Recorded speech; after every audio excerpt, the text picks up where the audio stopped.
kujua baadhi ya nyota. Kuna baadhi ya watazamaji wetu wamekuwa wakitaka kujua baadhi ya nyota ambazo pengine imekuwa ngumu kidogo kuzifahamu na kuzitambua nyota zao zinaashiria nini.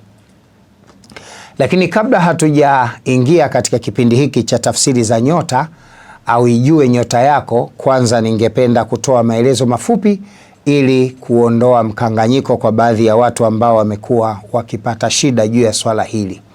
Mpenzi mtazamaji, kila jambo linahitaji taaluma na elimu, na kulifahamu jambo lolote kwanza unapaswa kuwa na elimu ya kutosha juu ya jambo hilo, ndio unaweza kulipinga au kulikubali. Kuna baadhi ya watu wanaweza wakasema nyota ni ushirikina, lakini kimsingi nyota si ushirikina. Nyota ni utambuzi wa ramani ya maisha ya mwanadamu kwa namna alivyomuumba Mwenyezi Mungu. Mwenyezi Mungu Subhanahu wa Ta'ala, kila kitu alichokiumba amekiwekea katalogi, yani maelezo juu ya ubora wa kitu hicho na matumizi yake, vinavyoathiri kitu hicho, vinavyonufaisha kitu hicho na vinavyoweza kitu hicho kutumia kama manifesto vile. Ndio maana aliyetengeneza friji ametengeneza katalogi ya friji ambayo inakupa maelezo friji hiyo inatumikaje, nini kiko wapi, kinatumika vipi. Aliyetengeneza gari anakupa katalogi, inakueleza hiyo ni gari yenye cc ngapi, inabeba abiria ngapi na utaratibu wake ukoje, ni 4 wheel ama sio 4 wheel. Aliyetengeneza ndege ametengeneza katalogi ya kuieleza hiyo ni ndege aina gani na injini aina gani, inabeba watu wangapi, masafa gani inaruka na kadhalika, inapita anga gani, kila kitu kimeelezwa. Sasa wazungu walipoyatengeneza haya, hasa Mayahudi ambao ndo wasomi wakubwa wa mambo ya sayansi na teknolojia waliojifunza kutoka katika vitabu vya asili vya dini, kwa maana hapa naizungumzia Torati na Qur'ani. Hiki kizazi cha sasa cha Mayahudi ambao ndio wataalamu wakubwa wa teknolojia duniani walijifunza kutokana na maumbile ya viumbe alivyoviumba Mwenyezi Mungu na katalogi aliyoitumia Mwenyezi Mungu katika kuwaumba viumbe hao.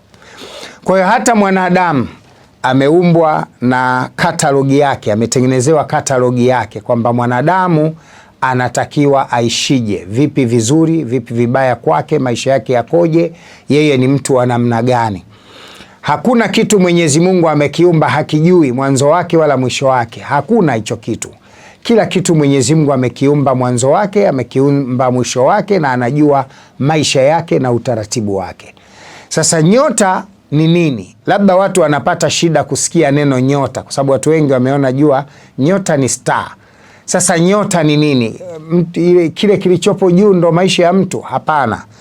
Nyota ni ramani ya mfumo wa maisha inayomwelezea mwanadamu katika maisha yake ya kila siku, tangu kazaliwa mpaka anakufa, yeye anapitia katika maisha gani, yeye ni mtu wa namna gani. Kama ambavyo gari imeshaelekezwa, hii ni gari ya petroli, ukitia diesel hiyo gari haiwezi kwenda. Ikiwa mtengeneza gari amekwambia hii ni gari ya petroli, ukiweka diesel lazima utaua engine. Kwa hiyo na mwanadamu kaumbwa hivyo, anatakiwa ajitambue yeye ni nani. Lau mwanadamu angejua namna ya kuitambua nyota yake na kuishi kulingana na nyota yake, hakuna mwanadamu angeishi maisha ya dhiki, hakuna mwanadamu angeishi maisha ya shida. Kwa nini? Kwa sababu mlango wa kutoka kwenye dhiki na shida Mungu alishauandika. Ungebakiwa tu na dhiki na shida ambazo zimepangwa na kadari, ambazo hizi lazima uzipitie kwa sababu ni hali ambayo Mungu ameikadiria, na ingekuwa kadari na kutumika kwa muda mfupi au inatimia pale tu ambako sasa lazima uondoke duniani, kwa sababu hiyo ndio kadari iliyokadiriwa na Mwenyezi Mungu. Kuondoka kwako duniani kutahitaji kupatwa na jambo hilo. Lakini ingekuwa mwanadamu anatambua kwamba yeye ni nani, hapa alipo wapi, ametoka wapi, anakwenda wapi, aendako kuna nini, maisha yake yakoje, angetambua hapa aishi vipi ili anakokwenda aweze kuishi maisha bora zaidi. Angetambua hapa aishi vipi ili kila kitu anachokipanga kiweze kwenda kwa wakati. Lakini binadamu wengi wamekuwa wanaishi katika maisha ya dunia wakiwa hawajui waishije. Hawajui wao ni kina nani, wana nafasi gani. Ungejijua kama we Mwenyezi Mungu amekuumba kuwa kiongozi, usingeishi duniani ukiwa mtu anakusukuma tu. mtu anakufanyia vitu vya hovyo tu. Na wakati mwingine Mwenyezi Mungu amekuletea ruya za kuonyesha we ni kiongozi, we ni mtawala, we ni mtu mkubwa. Lakini pamoja na jitihada za Mungu kukuletea ndoto zinazokuonyesha wewe ni nani, bado wewe hujitambui kuwa ni nani, wala hutumii nafasi ya kujitafutia njia ya kujiondoa katika ile hali ulionayo ya kiunyonge na kukuleta katika hali ya kukuonyesha wewe ni mtu wa thamani. Kwa nini? Kwa sababu shetani amekuchezea, shetani amekupumbaza, shetani amekufunga, anataka uishi maisha ambayo ni asfala safirina, yale maisha ya chini yasiokuwa na thamani. Lakini Mungu ameshakupa ishara. Huenda pengine wewe unaota ndoto uko na viongozi, huenda pengine wewe unaota ndoto uko na watu maarufu. Hii tafsiri yako wewe, quality na thamani yako ni ya kuwa mtu mkubwa, lakini wewe mwenyewe kwa kuto kujitambua unaishi maisha ya dhiki. Yani unaota uko na viongozi, lakini wewe unaishi Tandale kule Kimbangulile, Mbagala kule chini kabisa, mahali ambako hata pengine barabara hakuna. Unaishi matope, yani wewe ukitoka nje unakutana na matope kama chura. Lakini shida ni nini? Ni kuto kutambua we ni nani na umepangwa kuishi katika mazingira gani. La ungejua usingeishi hayo maisha ya dhiki. La ungejua usingeishi hayo maisha ya kubangaiza, kwa sababu wewe una talent, una kipaji, una spiritual power iko nyuma yako, ina nguvu. Kwa namna nyota yako ilivyoumbwa, wewe ni mtu wa mafanikio, ila kwa kuwa hujijui unaishi maisha ya dhiki. Ndio maana tunakwenda kuzungumza mada hii ya nyota. Ijue nyota yako, yani jitambue wewe ni nani, uishi kwa vile ambavyo Mungu anataka. Na mpenzi mtazamaji, nyota ni kama unavyoona mmea. Mmea ni sawa na nyota katika maisha ya mwanadamu. Maisha na tabia za mwembe hayafanani na maisha na tabia za mkorosho. Maisha na tabia za mninga hayafanani na maisha ya tabia za mkaratusi. Mwembe ni mti wenye matunda, maisha yake yote utakuwa ni mtu wa matunda. Lakini ukiuona mwembe unashindwa kuzaa, ziko sababu za msingi. Ukiuona mwembe unashindwa kuzaa, ziko sababu za msingi. Ima mbolea hakuna, ardhi inaweza kuwa mbaya, na mengine kadha wa kadha. Kwa hiyo mwembe ukiuona unaishi maisha ya mkaratusi usiokuwa na matunda, mwembe ukiuona unaishi maisha ya mninga usiokuwa na matunda, basi huo mwembe haukupata nafasi ya kukaa kwenye mazingira yanayofanya mwembe ujitambue. Lakini ukiuona mwembe unaishi maisha ya mwarobaini, kwamba embe badala ya kuzaliwa nyingi zinazaliwa chache, 2, 3, basi mwembe una shida. Mwembe kwa kawaida unatakiwa uzae matunda mengi. Ukiuona unazaa matunda machache, maana yake nini? Maana yake kwamba kuna vikwazo vinavyozuia mwembe usitoe matunda mazuri. Kama ambavyo wewe leo unalima mpunga, unalima mahindi. Ukiona unalima shamba la mpunga heka moja unavuna gunia 5, basi kuna shida katika hilo shamba. Tatizo sio mbegu, tatizo ni aina ya shamba unalolitumia. Hukutumia principle za kufanya mpunga heka moja utoe gunia 30, kwa sababu hukutumia utaratibu mzuri wa kukuza mbegu zako na kuzilea ili zitoe mazao salama. Kwa hiyo wapo watu wana nyota ya mafanikio, wapo watu wameumbwa katika nyota za mafanikio, lakini wanaishi maisha ya duni kwa sababu hawakupata fursa ya kujinasua na kuishi katika maisha ambayo ramani ya nyota yao inahitaji waishi hivyo. Ili kuisaidia jamii, ndio maana tumekuwa na taratibu za kutoa vipindi kama hivi ili kuendelea kuwa boost baadhi ya watu. Hasa wale ambao wataelimika kutokana na mafundisho yetu, wanaweza kutafuta nafasi ya kwenda kujifunza, wanaweza kupata nafasi ya kwenda kujitibu, wanaweza kupata nafasi ya kwenda kutatua changamoto za maisha yao, na pengine tukawasaidia kutoka maisha duni kwenda maisha mazuri, kutoka kwenye maradhi wakawa na afya njema, kutoka kwa watu wanaoishi bila mahusiano mazuri wakawa na ndoa zenye furaha na maisha mazuri. Watu wengine nyota zao ziliwataka kuwa na wake au waume, tena wanaowataka wa thamani, lakini kwa sakana na sababu mbalimbali leo anaishi bila ya wake na pengine anaishi katika maisha magumu sana. Mpenzi mtazamaji wa Isra TV, haya tunayafanya kwa lengo la kuisaidia jamii ili ijifunze ukubwa wa mambo katika maisha yao. Wao ni kina nani, wanapasa kuishi vipi, na vipi watafikia malengo na mafanikio katika maisha yao. Mpenzi mtazamaji,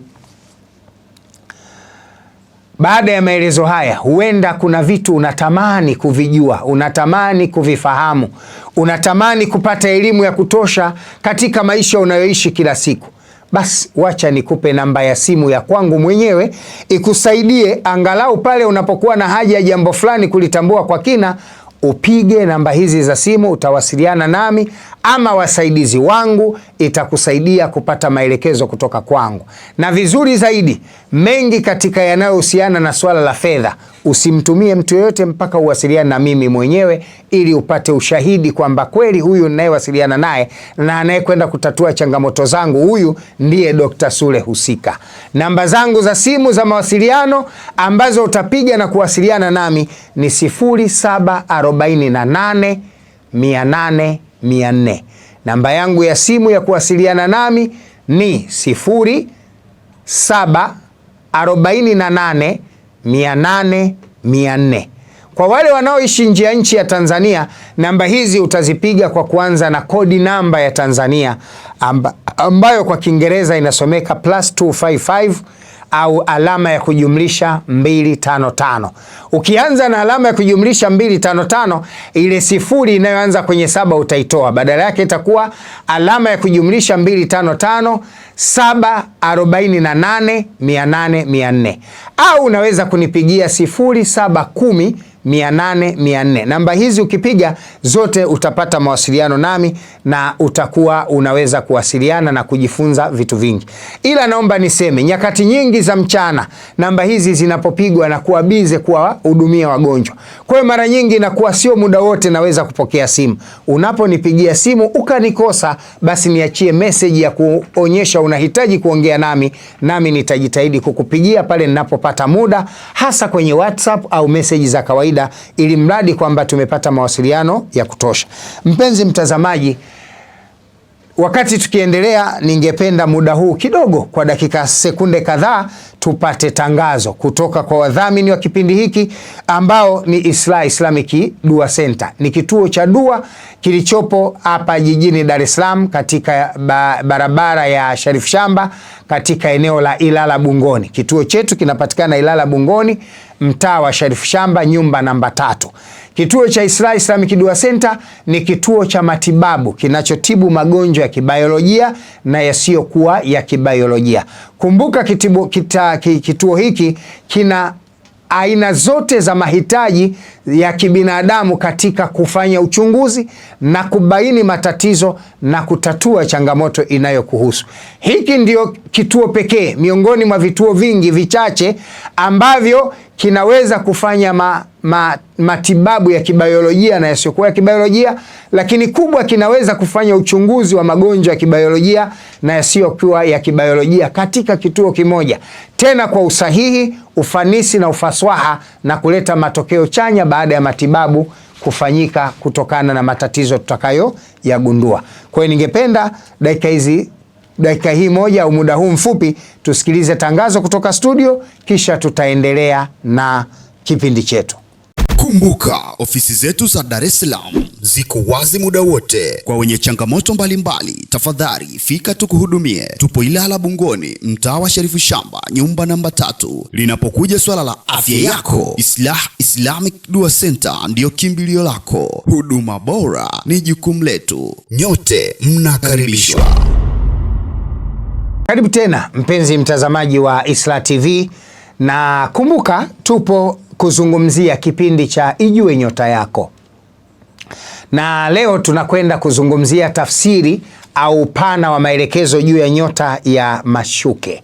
Leo tutakwenda kuzungumzia upana na maelezo ya kina juu ya nyota ya mashuke. Nyota ya mashuke ni nyota inayobeba jina la F na R. Watu wote ambao majina yao yanaanza na F na majina yao yanaanza na R, hawa ndio wako katika nyota inayoitwa mashuke. Nyota ya F na R. F ni majina kama Fadhili, Fahamu, Fahadi, Frenki, Francisi na mfano wa majina hayo. Na R ni mfano wa Recho, mfano wa Radhia, mfano wa Rashidi, Rajabu, Ruhia na majina ya mfano wa hayo. Kwa hiyo tunazungumzia herufi mbili, herufi herufi F na herufi R. Herufi F na herufi R. Hii ndiyo nyota ya mashuke. Kwa nini mimi napenda kuzungumzia nyota kwa kutumia herufi ya jina la mhusika kwa herufi yake ya mwanzo? Kwa nini sipendi kutumia jina kwa kutumia sipendi kutafsiri nyota kwa kutumia hesabu ya mchanganyiko wa namba ya jina la mama na jina la mtu, yani wewe na jina la mamako, kwa kuhesabu namba zake alafu kazigawa kwa 12 namba inayobaki? Kwa nini sipendi sana kutumia tarehe ya kuzaliwa na mwezi? Kwa nini? Kwa nini sipendi njia nyingine za kutafsiri au kutoa maelekezo juu ya nyota, na napenda zaidi kutumia jina la mtu husika? Hebu sikiliza sababu ya msingi. Mimi nimefanya tafiti makundi yote hayo, na nimepitia watafiti wa makundi yote na hoja zao katika kutambua nyota za watu kwa kutumia njia ya jina, kwa kutumia njia ya mwezi, kwa kutumia njia ya hesabu, tarehe ya kuzaliwa, mwezi na mwaka. Yote hizo mimi nimezipitia. Nimesoma tafiti za hao wataalamu, lakini nimegundua njia nyingine zote kuna baadhi ya maeneo zina udhaifu. Njia nyingine zote kuna baadhi ya maeneo zina udhaifu. Njia ya jina inapata uimara zaidi na kuwa bora zaidi katika kutambua tafsiri au uhakika wa tafsiri ya nyota ya mtu, kwa sababu jina ndiyo linalosoma maisha ya mtu binafsi.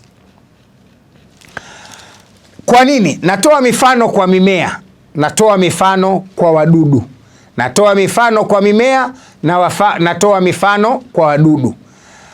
Mimea iko mingi. Leo panda mbegu 70 za mimea tofauti tofauti.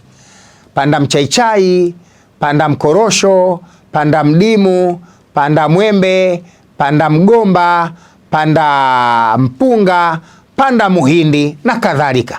Mimea unaijua hapo, akili yako ishaleta mimea mingi kichwani. Mwaga mbegu siku moja, mwaga mbegu siku moja, mwagilia maji, alafu yote. Lakini kuna mimea itakayoota siku moja. Ziko mbegu zitaota siku moja, yani tarehe ile ile. Kama ni tarehe 1 mwezi wa kwanza, zote zimeota tarehe 1 mwezi wa kwanza. Lakini lazima tukubali, mimea yote itakayoota tarehe 1 mwezi wa kwanza itatofautiana tabia. Itatofautiana tabia kwa ukubwa, itatofautiana tabia kimaumbile, itatofautiana tabia kimazao, itatofautiana tabia kiladha, itatofautiana tabia ya vitu vingi katika mazingira. Kwa mfano, tarehe hiyo hiyo kama umeota mkorosho na tarehe hiyo hiyo umeota mpunga, ni ladha, ni miti miwili tofauti. Mkorosho unaweza kufanya kivuli, lakini mpunga hauwezi kutengeneza kivuli. Mkorosho utatengeneza tunda la kula kama starehe, lakini mpunga utaleta chakula utakachokula na kushiba. Mkorosho unaweza kuwa gogo utakalopanda juu na kujihifadhi, lakini mpunga huwezi kupanda juu, ukiukalia umeuvunja.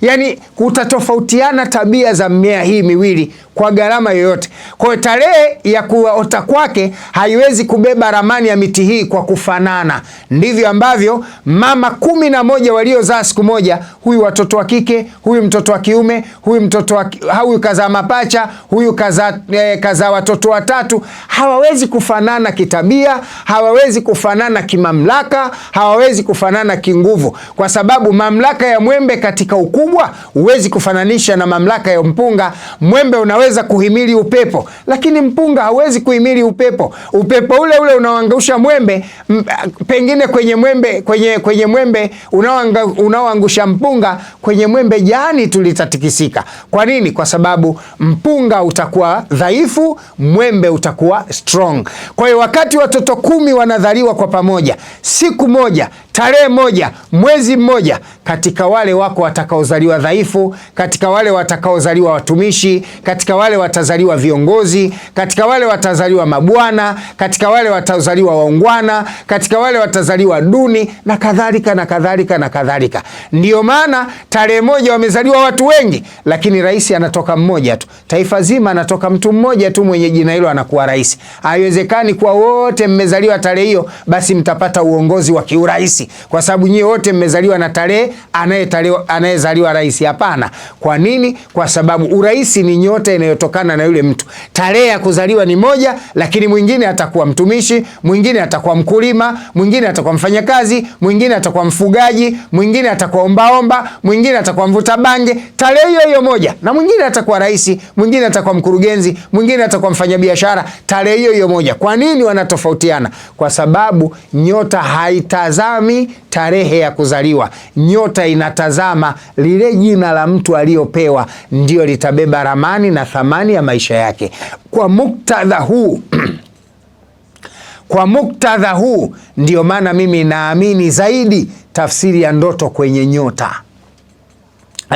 Tafsiri ya nyota kwenye jina. Tafsiri ya nyota kwenye jina naiamini zaidi, kwa sababu jina ndio linabeba ramani ya maisha ya mtu. Na ukitaka kuamini hilo, leo nazungumzia tabia za watu wenye majina ya F na R, alafu wewe mwenye jina la tabia ya F na R jichunguze. Nimekugusa kwa 100, 70, 60 au 25 chini ya 50. Utapata majibu na utaamini kwamba waliozungumzia nyota wana taaluma, wana elimu ya kutosha, na wanajua wanachokifanya na wanajua wanachokielekeza. Mpenzi mtazamaji, tunapozungumzia nyota ya mashuke, tunazungumzia majina yanayoanza na herufi mbili, herufi ya F na herufi ya R. Hii ni nyota ya 6 miongoni mwa nyota 12. Nyota zote ziko 12 tu. Nyota ya kwanza, ya pili, ya tatu, ya nne, ya tano, ya sita mpaka ya 12.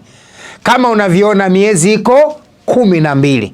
Kama unavyoona masaa ya mchana yapo 12. Kama unavyoona masaa ya usiku yapo 12. Kama unavyoona wana wa Israeli, taifa lina majina 12. Kama unavyoona wana wa Ishmaeli, kuna watoto 12. Mungu ana siri katika namba 12. Mwenyezi Mungu ana siri katika namba 12. Na nyota za wanadamu zimewekwa katika makundi, categories 12 tu.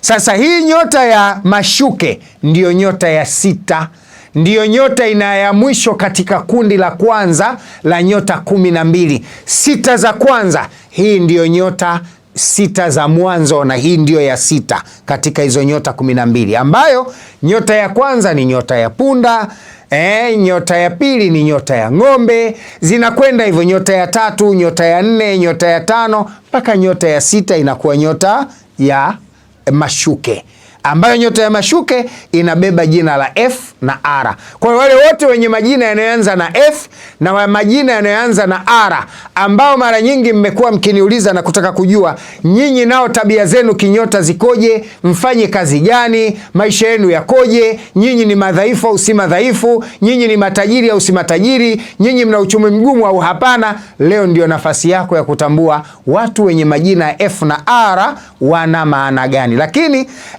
baada ya maudhui hii, nitakapomaliza kuizungumza nyota hii ya mashuke, nitaruhusu simu watu kuuliza mambo mbalimbali yanayohusiana na nyota hii, ili wapate maelekezo zaidi vipi wanaweza kuishi ili wapate mafanikio katika maisha yao.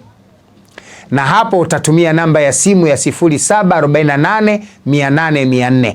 Namba hiyo ukifika tu muda tutaifungua, itakuwa wazi na wewe utapata fursa ya kupiga simu live na kuuliza chochote kinachohusiana na nyota hii ya mashuke, ambayo inabeba majina yanayoanza na F na majina yanayoanza na R. Mpenzi mtazamaji,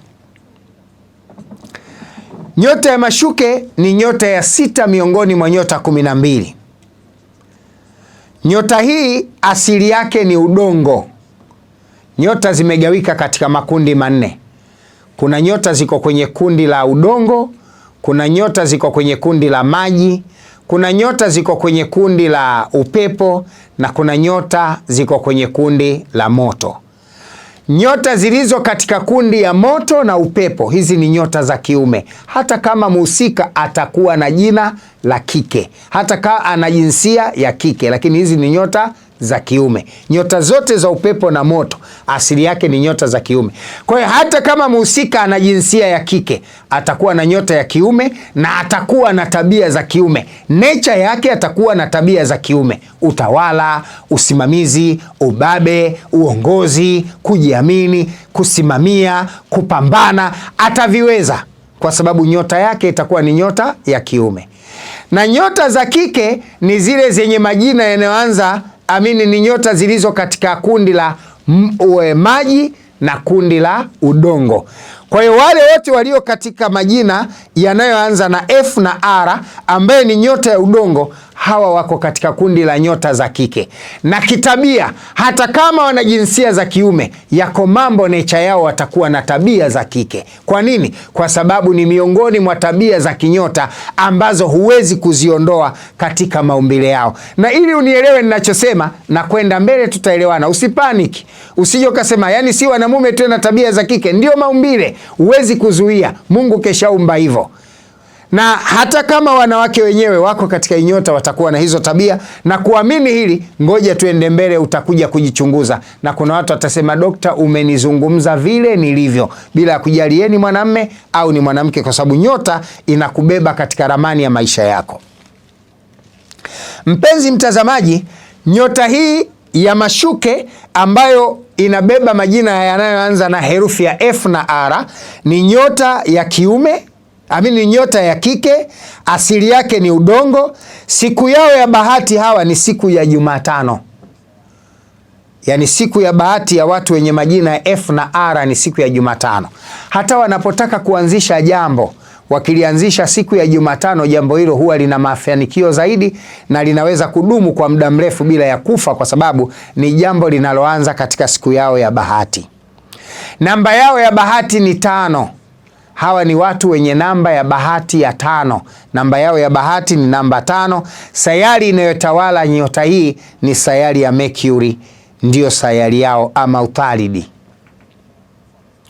Nyota hii yenye asili ya kike, rangi yao ya bahati ni rangi ya njano au wakati mwingine huwa ni rangi ya orange. Rangi ya njano na wakati mwingine huwa ni rangi ya chungwa. Hiyo ndio watu wenye nyota inayoitwa nyota ya mashuke. Herufi zinazobeba nyota hiyo ni F na R: Faraja, Fadhili, Faki, Fahadi na kadhalika. Lakini majina yenye anza na R kama Leonatus, kama Levocatus, kama majina yote yanayoanza na R, hayo majina yanaashiria kwamba wewe ni mmoja kati ya watu wenye nyota ya mashuke ambayo asili yake ni udongo. Mpenzi mtazamaji, tabia za udongo ni hizi zifuatazo.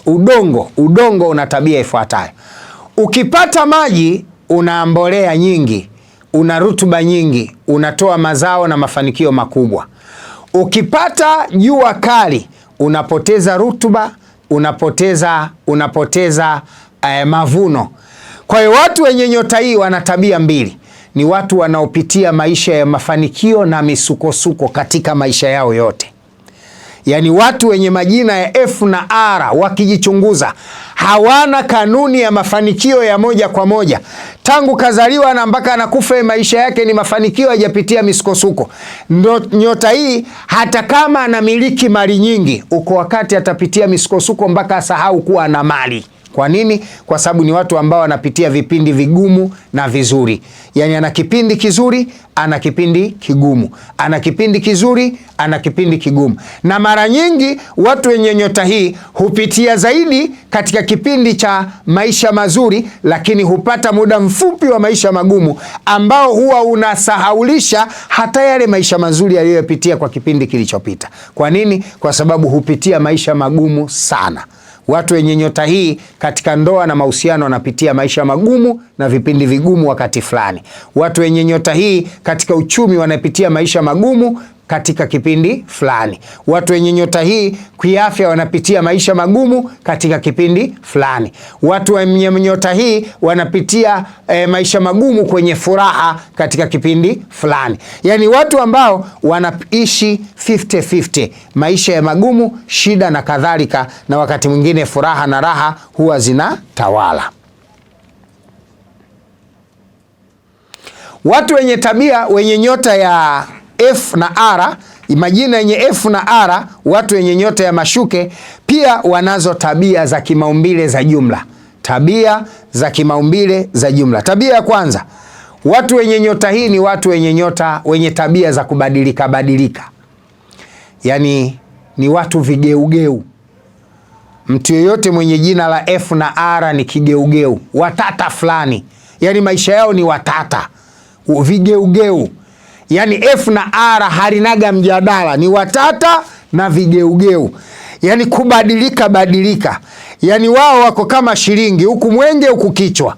Kwa hiyo kuna wakati unakwenda unamkuta kichwa, kuna wakati unakwenda unamkuta mwenge. Yani wako hivyo. Ni vigeugeu. Watu wenye F na R maisha yao huwa ni ya kubadilika badilika. Vigeugeu ni watu ambao wanabadilika badilika. Hawanaga msimamo wa pamoja katika baadhi ya mambo, lakini hawaaminiki katika yale mambo ambayo mkiishi mkikubaliana anaweza kubadilika wakati wowote. Na akihisi maslahi yake yanakosekana, anabadilika automatically. Ni watu ambao akihisi maslahi yake yanakosekana, anakubadilikia kama sio yeye. Yale mliokubaliana juzi anayeondoa na anakuwa mwingine kuliko unavyoishi naye sasa.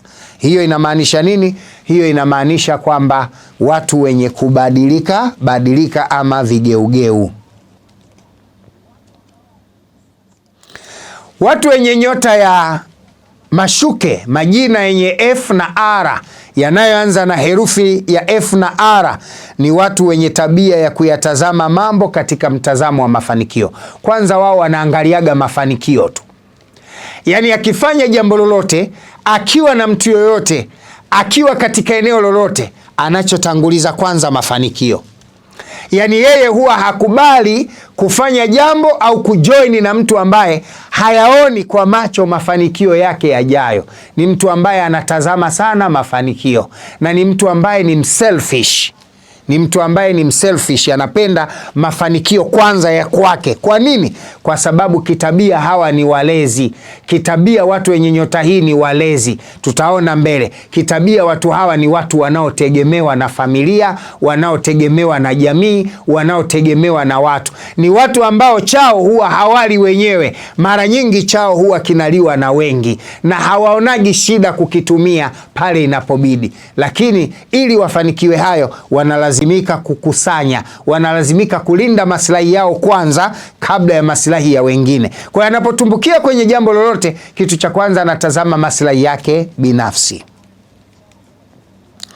Namba 3, watu hawa ni wachambuzi wa mambo na ni wepesi wa akili. Wana ufahamu mwepesi. Yani watu ambao ni wachambuzi wa mambo. Yani ukiishi naye uwe na tahadhari.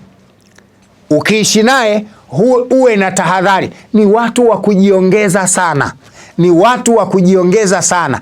Yani ukitamka neno haliachii pale ulipoishia kulisema. Yani analidadavua, analichunguza, analigeuza, analifikiria. Yani anatunga maana zaidi ya 6 katika jambo lako. Maana yake hawa ni watu ambao we ukitamka jambo, tafsiri ya kile ulichokisema anaijaza mwenyewe kichwani. Yani wewe umezungumzia labda unaumwa nini? Yani umeuliza swali unaumwa nini? Yani anaweza kutafsiri wewe unaumwa nini? Yani badala ya kujua kwamba wewe unataka kujua anaumwa nini, lakini yeye anakuona kama unaambia kwani ana matatizo gani? Yani wewe una nia nzuri, lakini yeye akalifasiri mara mbili. Na ndio maana watu wenye tabia ya wenye herufi hizi, watu wenye nyota hii nimesema ni watu matata, yani ni watu watata, yani hawakawi kuingia kwenye magomvi, hawakawi kuingia kwenye mabifu, hawakawi kujitengenezea hofu juu ya vitu fulani, yani wanaishi bila kujiamini. Ni watu wanaoishi kama ndege wanaojishtukia, kama kunguru. Ni watu wenye tabia kujishtukia shtukia, yani yeye umemuuliza unaumwa nini, anahisi anakuambia unaumwa nini, yani jambo lingine wewe umesema kingine, yeye kafikiria kingine. Hiyo ndo tabia ya watu wenye nyota ya mashuke, ni watu wenye kujishtukia shtukia. Waangalie watu wa tabia hii hapo nyumbani, awe mkubwa au mdogo, ni mtu wa kujishtukia, ni watu wa kujisemeza semeza sana hivyo. Mpenzi mtazamaji, ni watu wenye uchambuzi, wanaofahamu mwepesi, kwa hiyo wanapenda kulichunguza jambo kwa kina na kwa undani, hata kama hakuna sababu ya kufanya hivyo.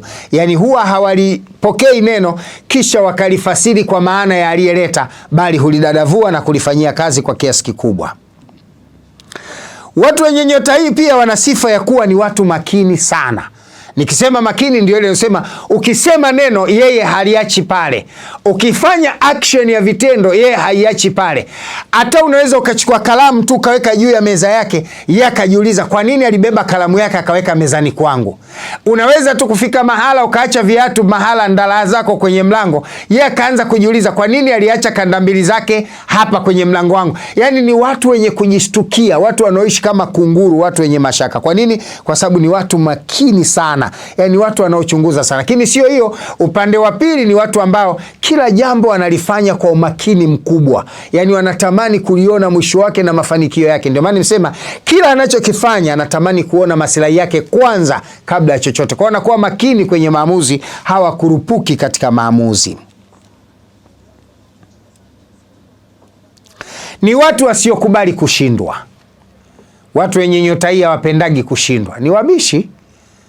Unaweza kumwekea bunduki kichwani akakataa tu, yani waguruguru fulani hivi, yani watu ambao wenye maamuzi ya usiri. Jambo anaweza kufanya ukamwambia kafanya, akakataa, akapinga, na akapinga kwa viapo vyote, kwa sababu ni watu wanaopenda usiri sana. Ni watu ambao hawataki kuonekana wameharibu, yani maisha yao huwa hawapendi kuonekana wameharibu. Ili ajizuie kuonekana ameharibu, yuko tayari kusema uongo na kupinga kile alichofanya. Hata kama umeconfirm kwamba hili umefanya, anaweza kulikatia na kangangana ushahidi, na moyoni anasema hili nimefanya, lakini nitakomaa mpaka kieleweke, sikubali, kwa sababu yeye hapendagi kudhalilika. Kwa hiyo ni watu ambao kawaida yao wanaishi katika hiyo, kwa maana hawakubali kushindwa. Watu wa aina hii mara nyingi wana kipaji cha asili cha kuyatambua mambo bila ya kuelezwa. Watu wa namna hii wana tabia ya asili ya vipaji vya kuyatambua mambo bila ya kuelezwa. Kwa nini? Kwa sababu hili ndio kundi linaloishi na viumbe spirituali. 60% ya watu wenye majina haya wanaishi na viumbe wanaoitwa majini. Ndio marafiki wao wa karibu, kwa sababu siku yao ya bahati ndio siku Mungu kaumba majini. Kwa hiyo watu wa aina hii kwanza walivyo ni watu ambao wenye nguvu ya kispirituali katika nafsi, na ndio maana mtu mwenye nafasi hii na nyota hii akiwa mchungaji anakuwa mchungaji mwenye uwezo mkubwa. Akiwa shekhe anakuwa shekhe mwenye uwezo mkubwa. Akiwa tabibu anakuwa tabibu mwenye uwezo mkubwa. Ni watu ambao mkono wake unaweza kuponya maradhi, mdomo wake unaweza kuponya maradhi. Kwa nini? Kwa sababu ni watu wanaoishi na viumbe, wana vipaji vya asili, wana spiritual power za asili zinazowezesha kuyatambua mambo mengi ambayo mtu wa kawaida hawezi kuyatambua. Mpenzi mtazamaji, hizi ni sifa za mtu mwenye nyota hii. Hawa wana vipaji sana vya uponyaji, na ni watu ambao ukiumwa, ukiwa na tatizo, ukienda kwake, akikuelekeza jambo kilifanya, mashallah, hilo jambo linakwenda kutokea. Na wengi wao wana majini ya kupandisha, na wale wasio na majini ya kupandisha, basi baadhi yao wanakuwa na uwezo wa kuyatambua jambo likatokea. Anaweza kakatwa akahisi kama kuna kitu, kama kuna msiba unakuwa, anaona kama picha ya msiba mbele, mara basi siku mbili mtu akafariki. Anaweza kulala akaota mtu kafa, hata kama sio yule, lakini msiba katika familia itatokea. Anaweza kuhisi kama mgeni anakuja, au kaota mgeni kaja, baada ya siku 2 mara unaona mgeni kweli anatokea. Sasa sifa hii inawapata kwa sababu wana spiritual powers ambazo Mungu kaziweka katika nafsi zao, na hizi zinawafanya watambue yale yanayotokea baadaye kabla hayajatokea. Hiki ni kipaji Mwenyezi Mungu amewapa watu hawa. Sifa yao nyingine ni watu wanaopenda kujituma sana. Watu wenye nyota ya mashuke ama wenye majina yanaanza na F na capital R, watu wanaopenda kujituma sana. Yaani hawa ni watu ambao wanapenda kufanya kazi.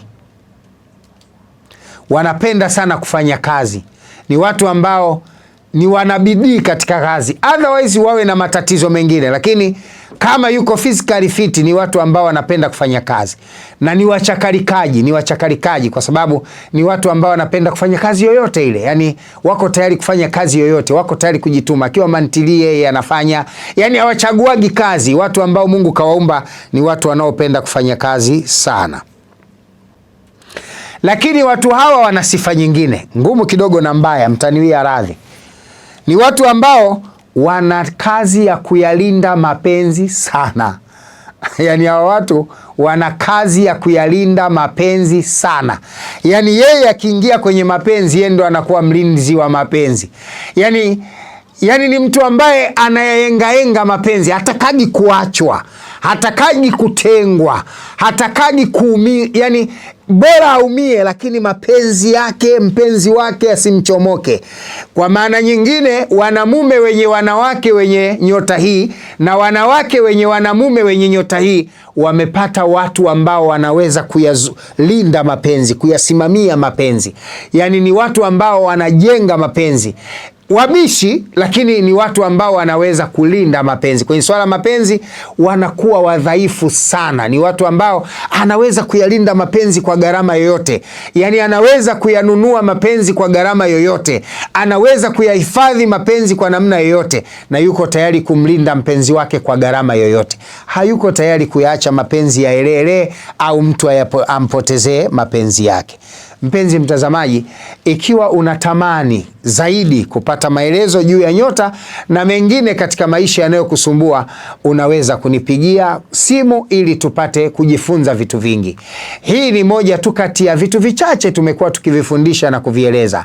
Yawezekana kuna vitu vinakutatiza katika maisha yako. Huenda ni uchumi, huenda ni biashara, huenda ni kazi, huenda ni kadha. Maisha yako hayako sawa, afya yako haiko vizuri. Unajaribu biashara zinagoma, unajaribu mahusiano yanakataa, unajaribu maisha mbalimbali yanakataa, biashara, ufugaji, vyote vinakugomea. Naomba nikueleze, usikate tamaa. Kila kwenye tatizo kuna njia kutatua. Ndio maana wataalamu wanasema kila penye nia pana njia. Kila kwenye tatizo kuna njia kutatua. Wataalamu wanasema, wengine wana Kiswahili wanasema, Mungu akikupa kilema lazima akupe na mwendo. Shida unazozipitia iko mlango wa kuzitatua na kurudi katika maisha bora. Nini unachopaswa kufanya? Ni kutafuta mtaalamu mwenye uwezo wa kuyachunguza matatizo yako, kuyadadavua, kisha kuyatatua kwa njia iliyo sahihi na bora, na kukurudishia furaha ambayo umeipoteza kwa muda mrefu. Na kama itakupendeza kuwasiliana nami, nipigie kwa simu namba zifuatazo. Hizi ndio namba zangu za simu za mkononi. Usisikilize zile za kwenye mitandao, watu wanaziweka wanadanganya. Hizi ndio namba zangu za mkononi za simu. Kizipiga zitakusaidia kuwasiliana nami na kufahamu mengi katika mambo yako yanayokuzunguka, unayotamani kuyafahamu kutoka kwangu. Namba yangu ya simu ya mkononi ni 0748 800 400. Namba yangu ya simu ya mkononi ni 0748 800 400. Kwa wale walio nje ya nchi, unaanza na alama ya kujumlisha 255, yani plus 255. Alama ya kujumlisha 255 48 800 400. 748 800 400.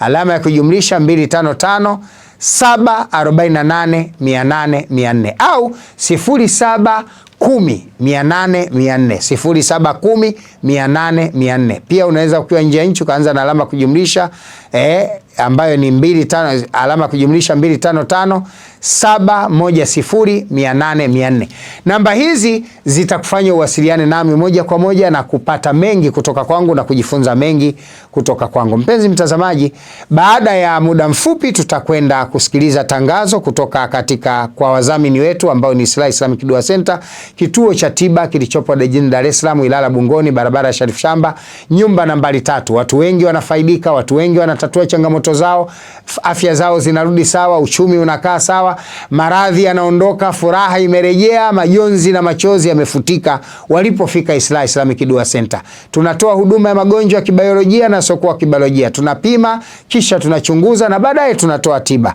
Ni wewe tu kufika Ilala Bungoni. Maelezo zaidi sikiliza tangazo muda sio mrefu. Baada ya hapo tutaendelea na kipindi chetu, na baada ya kipindi chetu tutaruhusu simu moja kwa moja hapa studio ili uweze kuuliza chochote ambacho unataka kutambua juu ya swala ya nyota yako. Karibu. Kumbuka, ofisi zetu za Dar es Salaam ziko wazi muda wote. Kwa wenye changamoto mbalimbali, tafadhali fika tukuhudumie. Tupo Ilala Bungoni, mtaa wa Sharifu Shamba, nyumba namba 3. Linapokuja swala la afya yako, Islah Islamic Dua Center ndio kimbilio lako. Huduma bora ni jukumu letu. Nyote mnakaribishwa. Karibu mpenzi mtazamaji, kipindi hewani ni Ijue Nyota Yako, na leo tunazungumzia nyota ya mashuke, ambayo nyota hii ni nyota ya 6 miongoni mwa nyota 12. Ndiyo nyota ya kundi la kwanza katika zile nyota 6 za awali miongoni mwa nyota 12. Nyota hii inabeba majina ya F na R, watu wanaoanza na majina ya F, capital F na capital R, ambayo ni Farida, Fadhili, Fahamu na kadhalika, lakini pia Rama, Ramadhani, Rajabu na majina mengine ambayo wewe unaweza kuyakumbuka kwa herufi. Mimi nimeyataja hayo machache ili kukupa mwongozo kujua herufi F na R zinabeba hasa majina gani. Na sasa tuko kwenye kipindi kuelezea tabia za kinyota na kimaisha katika ujumla wao. Ni watu ambao wana tabia gani? Sometimes watu wenye nyota hii wana tabia ya uongo kidogo.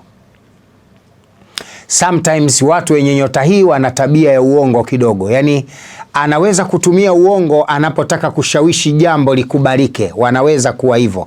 Kidogo wanakasifa ka uongo. Lakini mara nyingi wanautumia uongo katika kujenga, hawatumii uongo katika kubomoa. Mara nyingi wanatumia uongo katika kujenga, hawatumii uongo katika kubomoa. Wana sifa pia ya kuhisi, na mara nyingi kile wanachokihisi kinakuwa hivyo.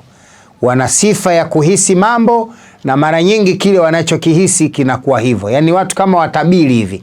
Akitabiri jambo, akihisi jambo, basi mara nyingi linaweza kutokea hivyo ambavyo amelihisi jambo.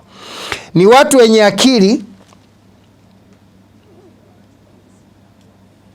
Ni watu wenye akili sana, na mara nyingi watu hawa huwa na viumbe wa ziada katika maisha yao. Nilieleza mwanzoni kwa sababu ni watu ambao wanakuwa sana na viumbe wa ziada. Baadhi yao, wengi wanaishi na ile majini ya mizimu, wengine wanaishi na majimu ya kupandisha, wengine wana spiritual power za asili, zile za asili za ndani, yani ile kufikiria jambo likawa, kutamani jambo likawa, kuona jambo likawa, kushauri jambo likatokea, kuhofisha jambo likawa hivyo. Lakini watu ambao pia wana kipaji cha usuluhishi, watu wenye kipaji cha usuluhishi, yani wanapozungumza jambo kwa jamii, ladha ya maneno yao hupelekea wale wanaosuluhishwa kurudi chini. Ni watu wenye kipaji cha usuluhishi sana. Sifa yao nyingine ni waangalifu sana katika mambo madogo madogo. Yani ni watu ambao wanachunguza kila kitu, yeye anataka kukiangalia kwa undani, uchunguzi, anataka siri ya jambo na maisha yake na mfano wa hivyo. Ni watu wanaangalia, ni waangalifu sana katika mambo madogo madogo. Yani wanaangalia sana mistake za wenzao. Ukiwa unaishi naye mtu huyu unatakiwa kuwa makini sana. Mistake vidogo vidogo ni mtu mwenye kuvitazama, na mara nyingi kosa ukifanya leo, mistake ndogo ukifanya leo, hata miaka 7, 6 ataikumbuka. Yani raha yake ni kurudia kusema ulikosea wapi. Raha yake ni kurudia kuonyesha alikufanyia nini. Raha yake ni kukukumbusha vitu gani vizuri aliwahi kukufanyia. vibaya ulivyomfanyia. Yani ni mtu ambaye anatunza mambo, ni watu wana tabia kutunza mambo sana kwenye mioyo na kuyazungumza mambo ambayo pengine yalishapita kwa muda mrefu. Hawa wana tabia hiyo ya kutunza, au ni waangalifu katika mambo madogo madogo. Ni watu wanaopenda ni watu wanaopenda kulaumu na kushutumu. Ni watu wanaopenda kulaumu na kushutumu. Yani, kwa nini umefanya hivi? Jambo dogo, kwa nini ilikuwa hivi? Yani, kwa nini zao zinakuwa, wengi wao wanakuwa na kwa nini sana mdomoni, kwa sababu ni watu wanaopenda kushutumu na kulaumu mara nyingi. Ni watu ambao tabia yao kimapenzi, wanapoanza mapenzi huwa ni watu waoga. Yani watu wenye aibu sana. Anapotaka kuingia kwenye mahusiano mara nyingi anakuwa ni mtu mwenye aibu, ni mtu mwenye kujificha, haya. Ni watu wenye haya, hasa mabinti, hasa wanawake, ni watu wenye haya. Ni mtu ambaye hata ukianza naye mahusiano hawezi kuwa exposed kirahisi. Yani kaja tu kaweka nguo zake pale, amejipa uhuru. Ni mtu ambaye anapenda kujificha. Ni mtu ambaye hajiamini, haamini maumbile yake. Mara nyingi ni mtu wa kujificha. Mara nyingi anakuwa ni mtu wa kujificha na kujihifadhi sana. Ni watu wenye aibu kwa lugha nyingine, hasa katika mahusiano na mapenzi wanapokuwa katika hatua za awali.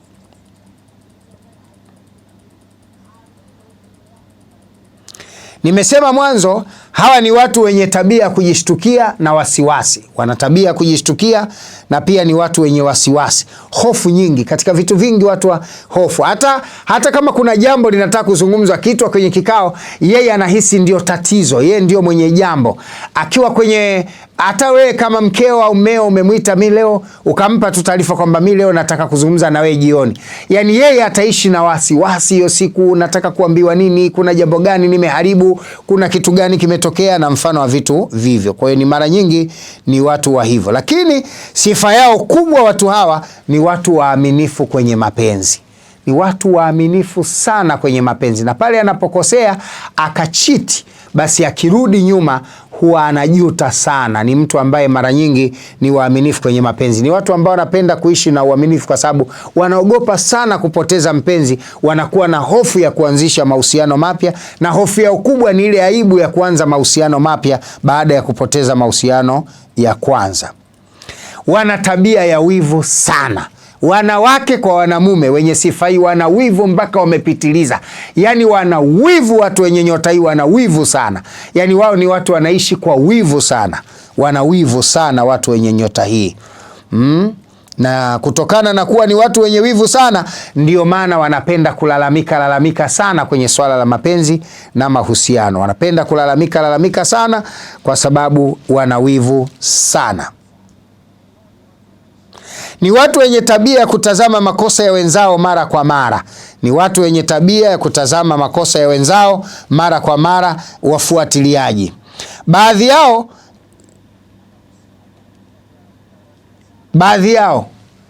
ni watu wenye nyota ya mafanikio sana.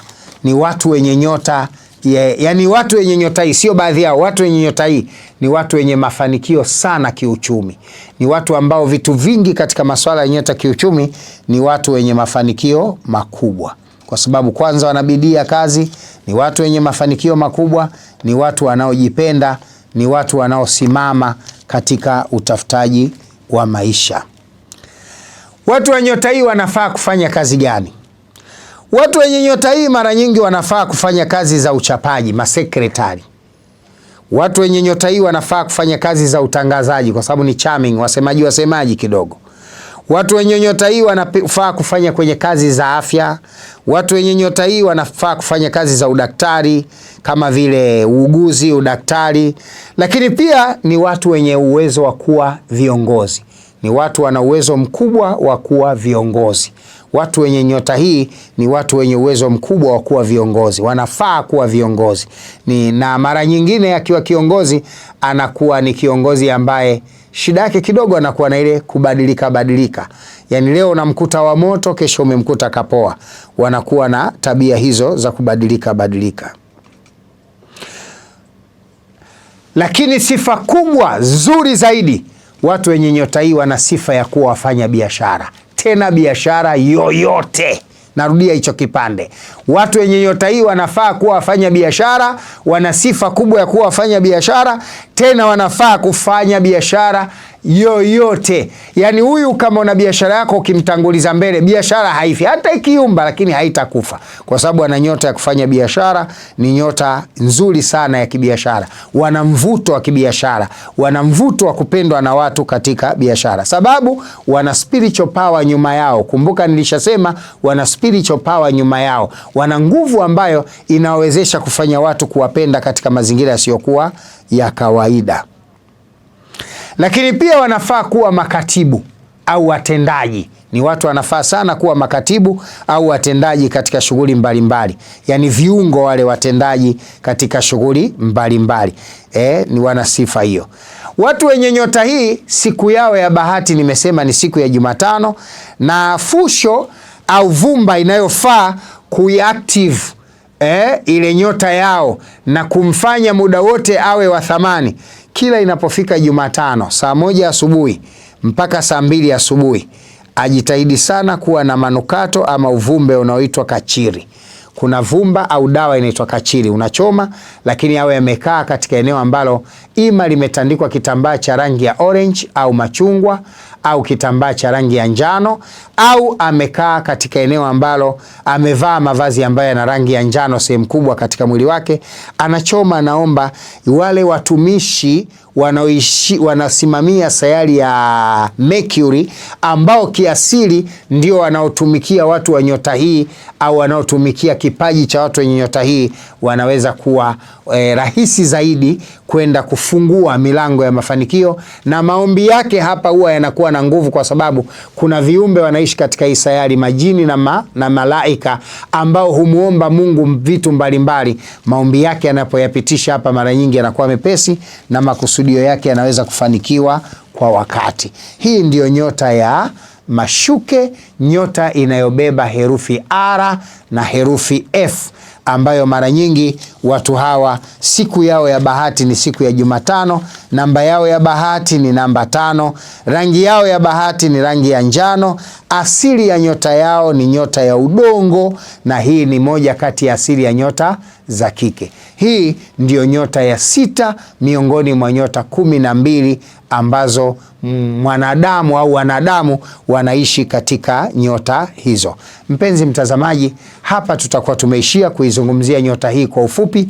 Maelezo ya kina juu ya nyota hii utayapata utakapofika ofisini kwetu, na maelekezo ya kina juu ya matumizi ya nyota hii utayapata utakapofika ofisini kwetu, ili tukupe miongozo zaidi namna ya kuitumikia nyota hii. Baada ya maelezo haya, nitakaribisha sasa tangazo, na baada ya tangazo utaingia katika kupiga simu. Namba za simu za kutupigia hapa ni 0748800400. Kwa wale wanaotaka kujua mengi ni 0748800400. Hiyo ndo namba ya kutupigia, ambayo tutakuwa live moja kwa moja hapa na itakuwa wazi. Namba ambayo itakuwa wazi na itakusaidia wewe kuweza kupata maelezo kamili juu ya haya tunayokwenda kufanya. Na hapa nimeshakabidhiwa simu, sasa nakwenda kuiwasha, na wakati simu ikiwa tayari kusubiri kupokea simu line zenu au call zenu, tutaruhusu sasa tangazo kutoka kwa wadhamini wetu ambao ni Islahi Islamic Dua Center, kituo cha dua kinachopatikana Ilala Bungoni, barabara ya Sharif Shamba, nyumba nambari 3, kituo bora kabisa cha matibabu kinachotibu magonjwa ya kibiolojia na sokoa kibiolojia. Wewe mtazamaji, karibu sana Ilala Bungoni kwa shida na matatizo mbalimbali, kwa haja na makusudio mbalimbali. Tupo, tunatibu watu wa dini zote, wala hatuna ubaguzi. Karibu.